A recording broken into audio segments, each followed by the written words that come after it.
Hey, party people, coming from you, coming from under a sheet. It's a new episode of the Reformed Party Girls podcast. I'm your girl Kay, and I'm Ray, and this is a podcast where we share our journey from the wild nights out, drinking, partying, sex, drugs, and rock and roll, to a now not so calmer life and sobriety. And some things have changed, and we will get into that pretty soon. It's summertime, baby. What can we say?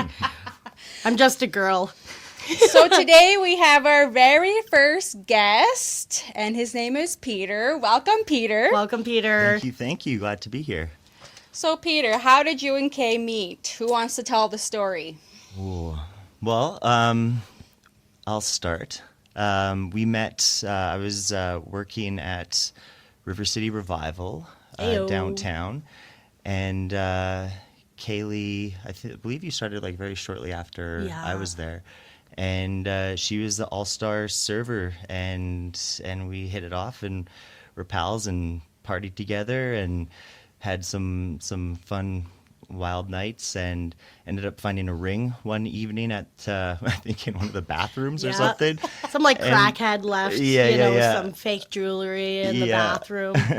So Kaylee came out and insisted that it was her engagement ring, and we had a little ceremony right then and there, and it was posted. Kaylee posted the picture on Facebook, and shortly after that, I started getting messages from friends that were like authentically saying like, "Oh, congratulations! I didn't even know." So we went with it for a little while, and it was fun. Yeah, we ran with it. Well, I think what got a lot of our friends is Peter and I were always mashing faces and sucking tongues whenever we could. So I mean, to the outside world, we were together. Oh yeah, totally. Yeah. I remember during COVID, a big group of us in that circle, we all went to A&W for like an A&W outside COVID meet. Oh, Arby's. Yeah. Arby's, yeah. And I just remember being like, making a post being like, due to COVID, Peter and I unfortunately have to cancel our wedding. And I got a message from our boss who ran River City Revival being like, you guys don't have to cancel your wedding. You can come have it at Starlight Room. My God, we'll host it for you. Yeah, Andrew reached out and she's like, you guys don't have to cancel. We'll do a secret ceremony at Starlight. And I was like, oh man, this has gone too far. You guys should have just did it. Oh fuck yeah, that is funny. I did not know that. Yeah. That's great.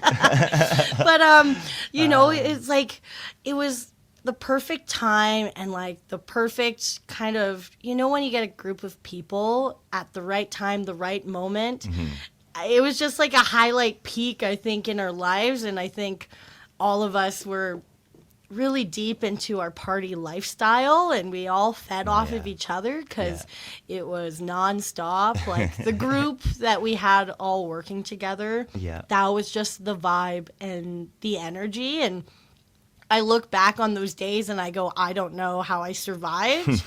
I don't know how I made it to work every day. Right, yeah. I don't know how you made it to work some days, too. I've had that question for her, too. Like, I don't know how the fuck she did it. Oh, you were a trooper. I tell everyone, going to work the next day was always my superpower. Yeah. No kidding. It'd be like Kaylee back from the dead at like 7 a.m. like going to work.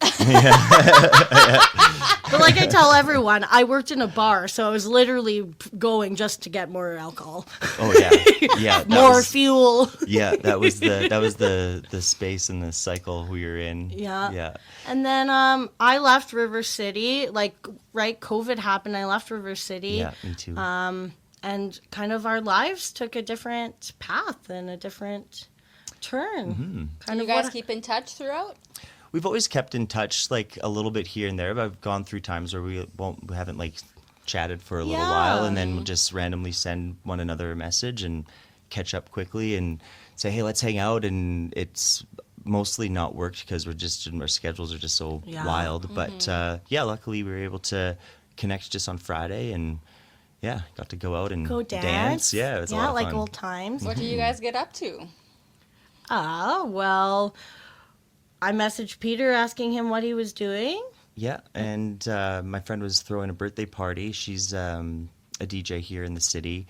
So she threw a little thing on at the faculty on white, and so I invited Kaylee to come along, and yeah, it was awesome. You know me, like I've been like craving that going out, that dancing, old K ways. And I was sitting on some MDMA I had grabbed from a couple weeks ago, and I was like, what a perfect opportunity. Like, you know me, I love to dress up, and boy, did I dress up. I couldn't wait to put on one of my rave outfits. It was awesome. It was great. It was a great outfit, Raylene. I didn't take any pictures, but it was... What? Not even dressed up like that? What the fuck? I don't know, but it was good. It happens. A lot of underboob. It was awesome. It was great. It was. I can attest to that. Yeah. What time do you guys go till? Till the end. Till the end. 2. Yeah. Okay, that's not Yeah. bad. And then we called it like responsible adults we are, because, I think Peter and I kind of reconnected because I think he saw that I had quit drinking and gotten sober, and he had reached out and kind of said that he had made kind of the same decision, which I think is amazing when you look at kind of where we were when we met each other and kind of how we are now. I think it's absolutely beautiful when someone can look at their life and realize that a change needs to be made, just for like the sanctity of their mental health and their well-being, and what's best for their journey. And I had gone through a lot of really hard things in my life that kind of made that decision incredibly easy to make. I always say, like, if I didn't quit drinking, I don't think I would be here anymore. So I guess my question to you is kind of why that decision? What was your turning point? Was there a rock bottom, or? I feel like if I had a rock bottom, I would refer to it as my soft rock bottom. I've always been lucky to have people around, and like a good support system. Even though in some of my like gnarlier, like darker times, I isolated pretty hard, especially like with my family, just because I didn't really care for them to see the state that I was in, and dealing with just a lot of like personal like guilt and just kind of being tough on myself. And I think too, just recognizing, there's a lot of times, I guess coming to the end of my kind of drinking, partying days, where I knew what I needed to do. It wasn't, I had a number of like kind of scenarios go down where kind of like shit hit the fan with like a relationship, or just like financially getting just like in a rough space, and then just mental health just deteriorating with all of those extra external scenarios that I was just setting up and creating for myself, just staying in that cycle that I was stuck in, So it became very hard to feel all right, like at any time, when it really started to kind of take over, and it was, like back in our days, like we were chatting about our revival days, that was just kind of it was the culture, it was what everyone was kind of doing, and it was, for the most part, pretty good. Like we had a really cool kind of like safe crew to like be wild and out of control with, and we definitely pushed the limits. Yeah. Especially as employees sometimes.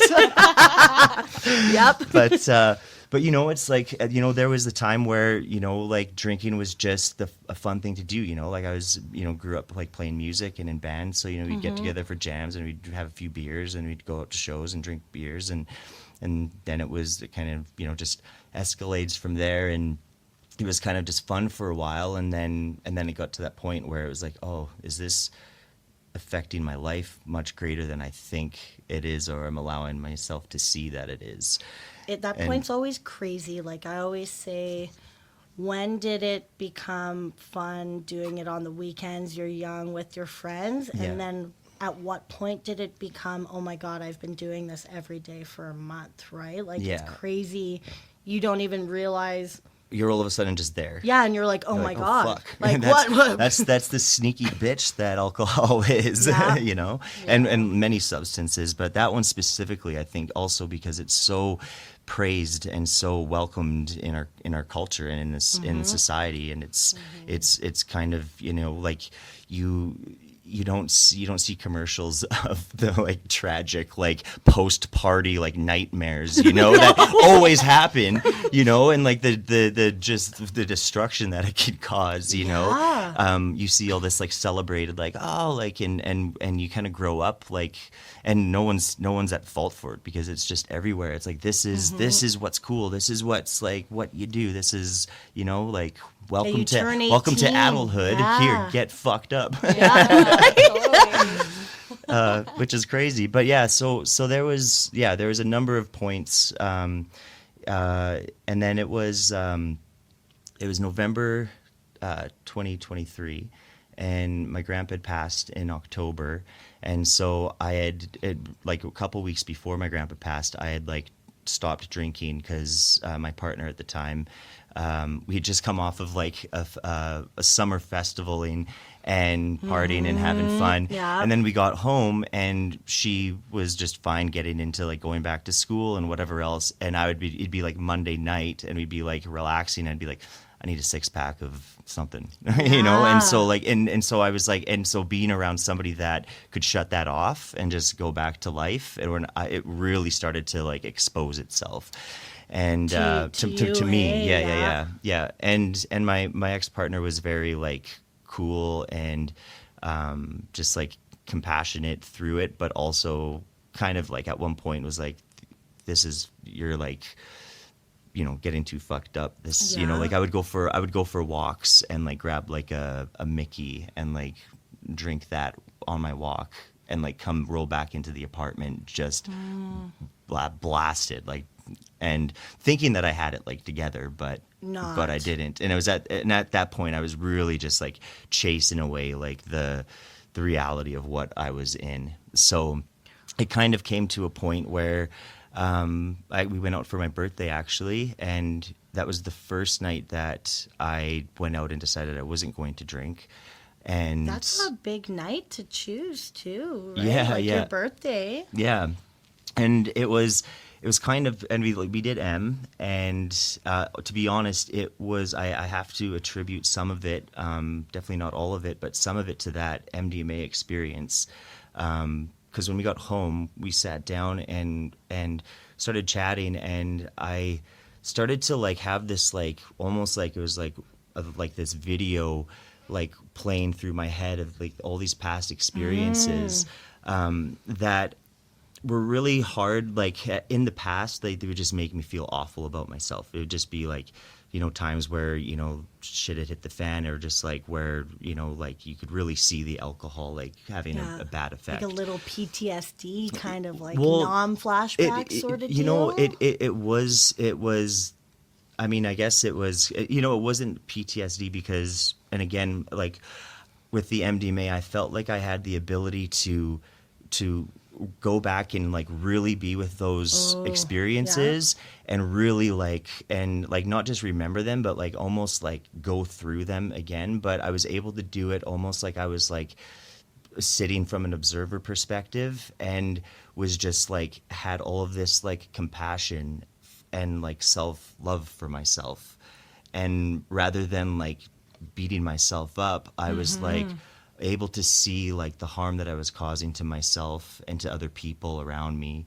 And it just really hit home. But it didn't hit home in like look at what you've done, look, you know, like it was like really beautiful. Yeah, it was just this kind of moment of clarity where I was like, fuck, I know exactly what I need to do now. And from that day, I and it's honestly like I do find it fairly miraculous, because I was pretty fucking deep into it for a long time, and really relied on it, you know, and knew that, you know, taking that step was going to just open like up a whole new world of like healing, and I knew that wasn't going to be easy. So I think that's why I spent a lot of time resisting it for a while, because I knew that if I was to do it, it was going to be, it wasn't just quitting the alcohol. I knew it wasn't just that substance that was the problem, but it was what I was masking with that substance, you know. I'm really proud of you. Yeah, You should thank be you very very, much. very proud of yourself. Yeah, Yeah, it's taken absolutely. thank you. Yeah, it's taken a while to fully come around to that, you know. Yeah. But it's something that I, quietly, proud of myself for sure. Good. Yeah. You should be.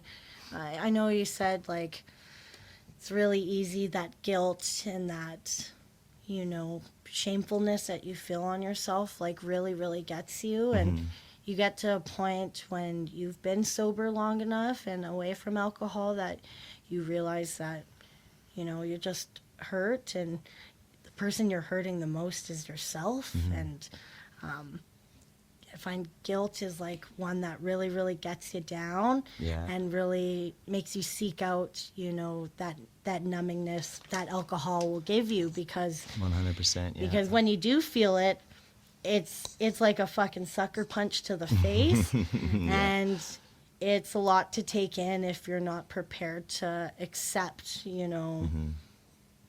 those feelings. And the healing journey is a lot of accountability, and then acceptance, and self-love, and learning to love Yeah. yourself. And here we are now, right? Yeah. It'll be 2 years for you in November. Yeah. And Yeah. how long for you? You're a couple months before me? Or? Yeah, October. So. Oh, shit. Yeah, Yeah. 1 month. Yeah, so Crazy. October will be 2 years. But I know for myself, I've been dipping in lately into kind of the psychedelics, and I had a little run with ketamine because I had a bit of a depressive episode, and I found it just really helped me. But alcohol is one thing I don't see myself ever doing again, because I don't miss it. Yeah. Because I think I had some really scary moments in my life where, like, the alcohol, like, scared me, and where my mind would go when I was drinking were really terrifying. But Yeah. Oh, yeah. I feel Yeah. that for sure. Yeah. yeah. Yeah. Proud of you too. Yeah. Honestly, it's really cool to see you come through and have those the wild it's to one extreme to the other, and sometimes that's what it takes. Well, I always say, But- I'm like, not that I think a thing that really helps me keep not drinking is, I feel like there's a lot of people out there who never saw this path for myself. And not that people, in your mind, you think a lot of, like, oh, well, what do people think of me? And I'm sure, this is more in my head, but, it's to prove all those people who saw Kaylee and was like, she is an alcoholic and a partier and a wild animal, and she could never quit drinking. And Yeah. there's something inside me that's like, look at me now, motherfuckers. Like, yeah, right? Yeah. Like, here I am, bitch. Totally. Well, it's just like it shows the power that you've found within yourself, and it is a badge to wear, and it's not in like an arrogant sort of way, but like not a lot of people can do it, or they can, but not a lot of people choose to, and it's not something that everyone, I'm not saying everyone needs to choose the sober train, but for you and I, it was kind of one of those things that was like it's this, or it's just destruction, like Yeah. to death, really. And so it's cool to rise above that. And I think also, for you, and like I'll say, like, just from my observations, like you're still crazy Kate. You're still beautiful in that way, and you're still exactly who you are, but just like more blossomed and more and healthy, and it's just really cool to see that. And I'm not crying all the time. Less tears, yeah. more happiness. Yeah, totally. So yeah, we've come quite a ways. Yeah. That's for sure. Here we are. That's awesome. Good for both of you. Yeah, thank Now, you. Ray, tell us about your journey here. Well, so the devil on my shoulder won yesterday. It's been getting us lately. That Congratulations, motherfucker. 2-0. Yeah, so I caved yesterday. I drank and did cocaine after It's a good not doing combo. it for 10 months. So I was feeling guilty about it, but now I'm just seeing it as like a learning curve. and a reminder of how shitty a hangover is. As you should, right? Like Peter was saying, the guilt can eat you alive, and we're so hard on ourselves sometimes for absolutely no reason because we're human. Yeah, and also, like, we humans always tell make our mistakes. listeners, like, if you fall off the wagon, just get right back on. Don't beat yourself up. Yeah. Don't beat yourself up about it. So I'm going to take our own advice. Yeah. And, like, Nice, yeah, not absolutely. beat myself up about it. But, like, it was still a fun time. It was just me Yeah. and my hubby. But yeah, it's funny. I thought I would never go back to either of those. Like, I felt so strong about it. But, yeah, like, both Kay and I were craving that chaos, and Yeah. since we had that conversation a few weeks ago, like, that feeling just never left me. Sometimes you can't shake it. Yeah. And like yesterday was like a beautiful day. Like, we're doing yard work, and like I was like, you know what? Let's get day drunk. So we got day drunk, got on our scooters, went and had some food, got more drunk. And it's funny, when we got home, my hubby is the one so since you guys don't know him, he's never the one who will bring up cocaine. Never, ever. And it's him who brought up, so Yeah. should we have some nose candy? I'm like, what? Who are you? But yeah. Yeah, granted, nose candy he's been sitting on since I didn't even Wicked know Woods he in had it. It was August. from Wicked Woods. I'm like, what? Well, it's probably good you didn't tell me you had it. I would have found it. Let's smelt it out. So yeah, I didn't get much sleep at all. Like we stopped drinking at like before 7 p.m. and went to bed at around 11. So I didn't really have like a hangover. It's just like no sleep hangover because of the cocaine. Yeah, missing out on those hours. Your body's not used to it, right? Yeah, so like that's why I text you. It's like, hey, can we push our podcast? I need more sleep. Hey, well, here we are. You know, for like you listeners out there, like we said, like what we do isn't easy, and you know, there's a lot of people out there that choose not to make the decisions that we made, and mistakes happen, and you know, here we are being as candid as possible about our journeys and our little bumps in the road, and knowing that you guys are out there listening, and that you're not alone, and that we're not alone, and this journey is a beautiful ride. You know, that's life.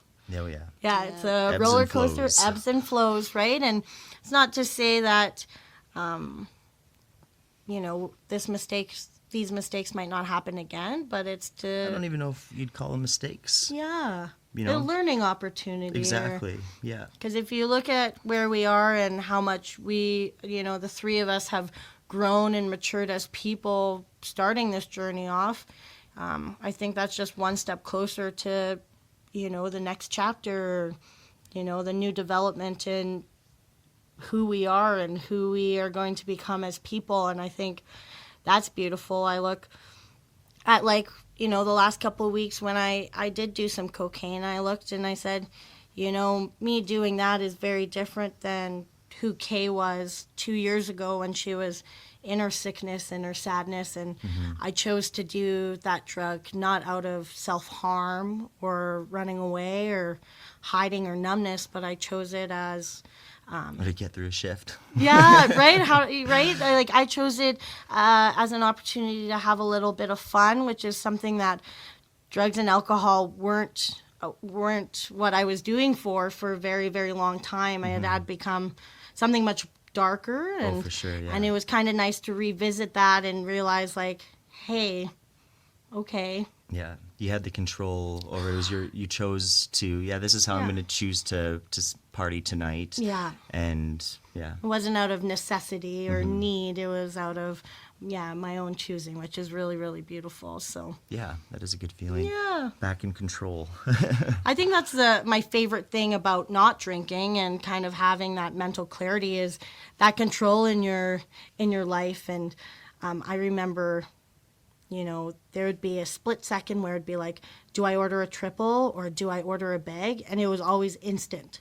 And now sometimes those, you know, thoughts pop into my head, but I have the mental clarity to be like, no, what are you talking about? Yeah. Or think about like the shitty nights next day or the hangovers, or think about the way it used to make me feel, and it's an easy decision now because I have that strength, which I don't think I had before. So yeah, when you make that choice, and whether you stick to it, cold turkey, or whether you have a night like Ray and her hubby did, everyone's kind of on their own journey, and you if you're just open to whatever that is, and you're open with yourself and where you're at, I think that's kind of a good space to be. And everyone's journey kind of looks different, and you learn a lot, when you make those choices, and you open yourself up to that change,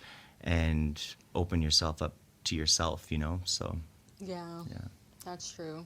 Self-love, self-acceptance. Yeah, no matter where the journey takes you. Yeah. So, Peter, I'm curious, when did you start drinking alcohol, and why? So I grew up in a pretty sheltered, Christian upbringing. We went to church since I was like a kid. Being involved in music, I actually became quite involved with the music, worship teams. It was more of a kind of charismatic Christian sort of place. It had live band, guitar, drums, more rock, quote unquote rockin' music. But anyway, but I was always again, being musically involved, I think kept me there for a while, but I was always kind of I don't know that this isn't not the place for me, I felt the spiritual kind of side connection, but after deconstructing from that years ago, I realized, that was a much different thing than, any sort of religious structured, Was it a thing. community that accepted alcohol and drinking within it?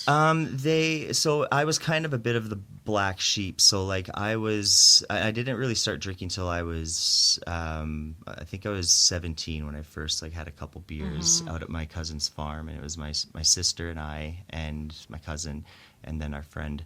And it was a fun time, but yeah. So that's kind of where it started off, and so it was kind of a fun thing because it was okay, I turned 18 shortly after that, and then it was okay, now I can comfortably go to the, I started working construction at the time, so we would go out on a Friday for a beer after work, so I'd have a beer there, and then I'd be I'd grab a 6-pack and bring it home. And then I always enjoyed having parties and different stuff, so that kind of turned into a place where the young adults of the church kind of community would get together, and it became more of it was kind of okay, it's okay, we can kind of do this, and I was smoking cigarettes or cigars and kind of pushing the limits in that realm. And they kind of they called me Party Pete for a while, because I was kind of the only one that would end up getting drunk, Really? Yeah. People would kind of they were too cautious, they were still oh. And you're I'm gonna push the envelope. Here I am. Yeah. So yeah, Party Pete. So yeah, and then I was in my early 20s when I left the church, and I had gotten married when I was young. I was 22, and as you do in the church community. And so after a weird kind of divorce and a weird couple-year marriage, I was free to have a fresh start. And so I just was here we go, sex, drugs, and rock and roll. Yeah. And fucking went hard for a number of years, and had a lot of fun, and also had a lot of nightmarish times, and some heartbreaks, and some poor choices, so I mean, there was a time where I didn't see it at all as any kind of escape, and I didn't see it at all as any sort of dependence, because I lacked my own self-confidence, or I'd had my own deeper internal issues that I wasn't taking the time to get real about. It's always hard when you're in that circle too, and you're surrounded by people who that culture is normalized, Oh, for right? sure, yeah. And then I started working at Cactus Club in Nice. my mid 20s, and did that for a while until one day I was putting on my dress shirt upstairs and looked in the mirror, and I was like, they'd got me serving because they were gonna move me on to another shift, and I just realized it was not for me. And got out of there, but Your dress shirt, just not. No, I needed more of the party and the crazy. So that's when I started working at different bars that allowed for more of the chaos, I guess. Yep. So that and then went through our revival phase together, and we're hard into it and had a blast. But I mean, I think that if we were to like look back and talk about some of like our when the dust settles times, in those times, I think we were pretty broken and pretty hurting. Yeah. And so Yeah, I think like that era for me is definitely like a peak of pain and party for me, for sure. That those couple years. But again, right, when you find a group of people who are also hurt and like to party, you don't really talk about those things, or you do, but everyone's fucked up on cocaine, and you're having those heart-to-hearts at 3:00 in the morning, right? Yeah. Oh, yeah. Lots of those. Yeah, right? And you're like, I'm so sad, and you're just yapping, and it's 3:00 in the morning. I gotta quit this. Yeah. There's like a giant line of cocaine. Right? So. Do you guys have any crazy stories together, or is it fake engagement? Well, there's a lot of where do we begin? I don't know. What about while you were working together? Anything while you guys were on shift? Well, Peter took me out to my very first rave. It was called Astral Harvest. I actually believe it was the last year they did it.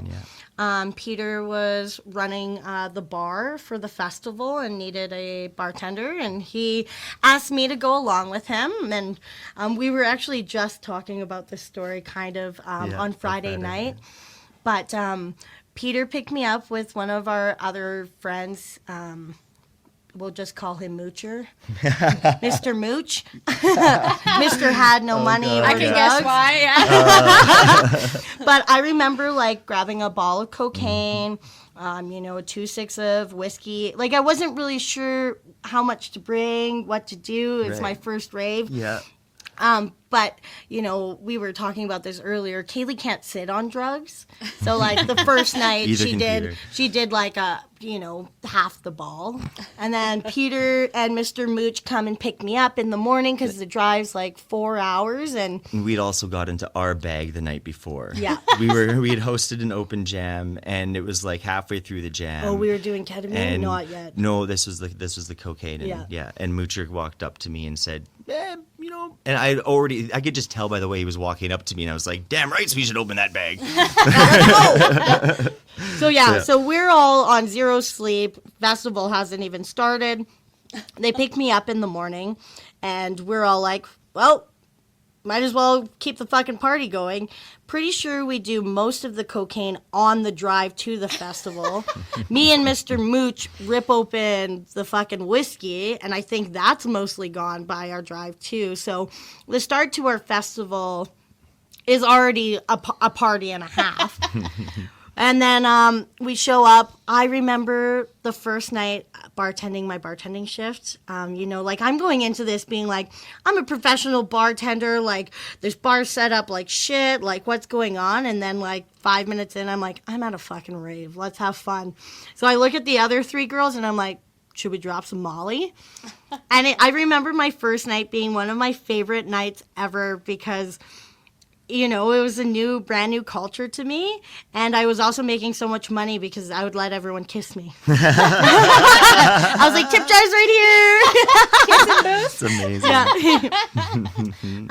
Yeah. Just a lot of bathroom times at Revival. We'd close the bar down and we'd just all chain smoke in the bathroom. Yeah. I think Peter and I, like Peter said, he's a musician, and they would host the open jam on Sundays, which was always one of my favorite nights, and always ended up with Peter and I dancing on the dance floor. I think that's a big core, thing to our friendship is just, dancing and loving music and having a good time and feeling the vibe and the frequency and the energy. Mm-hmm. Yeah. Just overall good times, I think. And a lot of great stories, a lot of fun stories. And we've realized, too, that, we don't need to be drinking to have that good time. And it's beautiful being able to reconnect a friendship as our versions of ourselves that we are now. Yeah, absolutely. Heck yeah. Do you still do drugs, Peter? I do, yes. Yeah. Again, something that, I monitor because I like to, being in the kind of music culture and DJ culture. There's a lot of shows all the time. And at first, when my first winter, I guess, in sobriety, anytime we went out, which wasn't too often, but we'd usually get a little bit of something, usually some M or a little ketamine. Ketamine's honestly my favorite. Yeah. I've also actually kind of leaned into that at a time in my sobriety where I was going through a really depressive state. Yeah. And it honestly is, it can be quite helpful. But again, you have to do the integration and the work, and be able to kind of set your intention, I think. When you're doing it, be a little bit more deliberate, and so what, I do have my times where I like to go out and, drop acid or do some M, do some K bumps. And it's a lot of fun. But I've also been able to go out just straight sober, which at first was a bit of a scary thing. Yeah. And now I've just honestly just really kind of just found a bit more just kind of comfortability within myself. And, I like to dance. And before it was kind of in this environment at this rave with these drugs, I can feel free to just do whatever I'm doing or move to the way I want to, or, and it's been kind of cool to realize that oh, cool. I just like to do that. It's actually, it's therapeutic for me. Mm-hmm. It's more than just fun and good times with friends. It's just a cool time to just kind of connect in. It feels good. Mm-hmm. Yeah. I had that same feeling too when I first quit drinking, and I had a hard time going out because I wasn't sure. I always craved home, and I think that's because I was still healing and lacking that self-confidence and even a little bit of that identity crisis, right? Oh, for sure, when I stopped drinking, I was like, who am I now? Oh, for sure. I yeah. don't know who I am, because you think that the person you are when you're drinking, is that vibrant, social butterfly, extroverted person. And then when you don't have it, you kind of feel like, oh, well, I can't be that version of myself anymore. And it took me a really long time it really took me until Big Al came into my life to remember that, oh my gosh, I don't need to drink and I can have such a fun time. So honestly, in the last month and a half, I've really been able to start going out and enjoying myself. And it's because I've realized that alcohol wasn't my identity, and that, I am who I am, and I'll always be that person. And yeah, it's been really, really amazing relearning to be myself and have fun and allow yourself to be open to having fun. Because I think for a little while, I just didn't think I could have fun without it. Right. Yeah. Right. It It those really same changes. feelings. Yeah. Totally know where you're coming from. Yeah. All right. Well, thanks for joining us, Peter. Absolutely. Yeah, Thank you for sharing your story. Yeah, my pleasure. Thank you for having me on. All right. Please like and subscribe. You can We love email you. us at partygirlspodcast@gmail.com or like our Instagram at reformpartygirlspodcast. And yeah, we hope you have an awesome day. And like I said before, if you fall off the wagon, you can get right back You can get on right it. back Oh, up. yeah. Yeah. Much Bye.